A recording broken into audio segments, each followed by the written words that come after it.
एक मिनट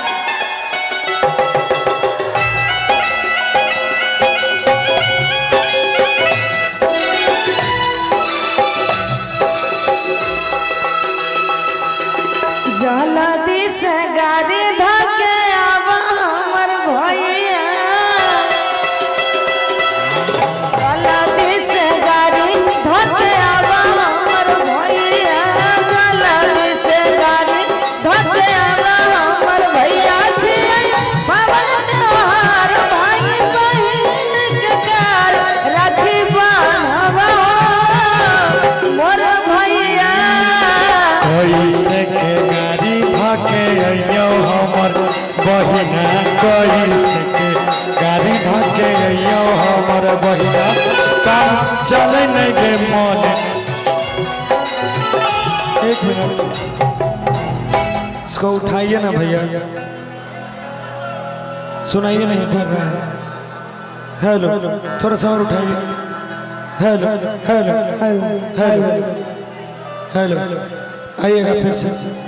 हाँ भाई हेलो हेलो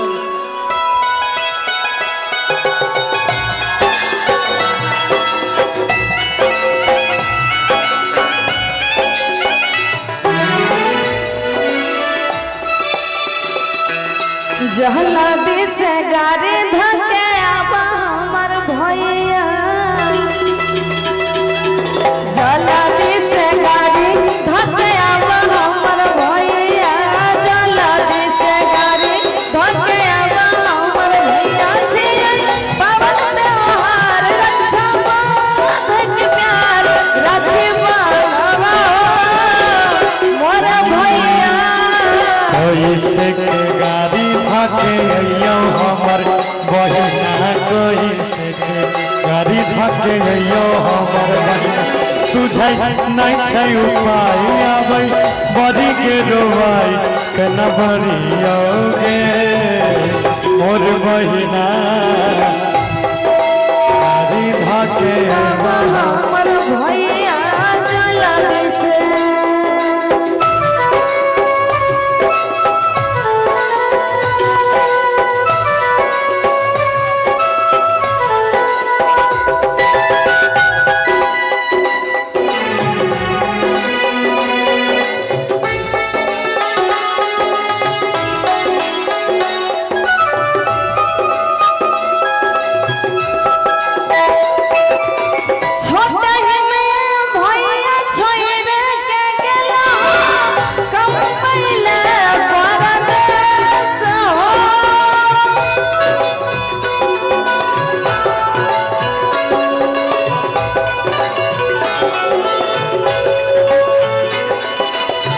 कहिए से हमारा लागल हो भैया मनमा में छै कलेश हो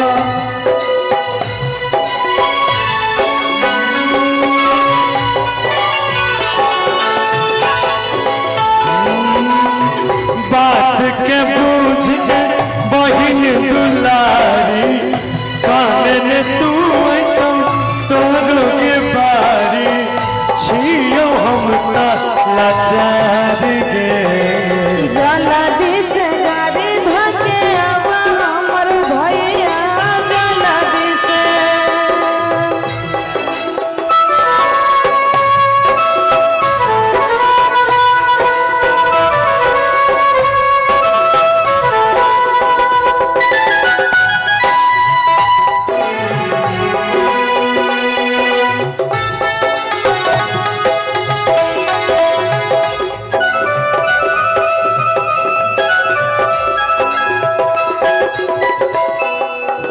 जाए के बेरिया में वादा तो कइलो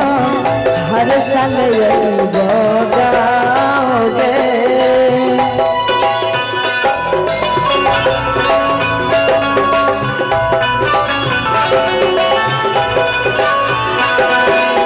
सुख और दुख में बनल रहबो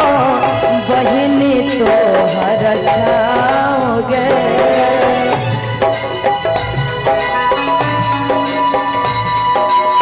दुख के लाचारी देख के समैया बाप बीमारी कमजोर मैया छियो नहीं हम कठोर जल्दी से गाड़ी धोके आवा हमर भैया जल्दी से गाड़ी धोके आवा हमर भैया छियै पावन त्योहार रक्षाबंधन के प्यार राखी पावा मोर भैया कैसे गाड़ी धके अइयो हमर बहिना कैसे गाड़ी धके अइयो हमर बहिना अब बड़ी रोबाई हमरा कुछ न सोहाई कि बतैयोगे मोर बहिना झला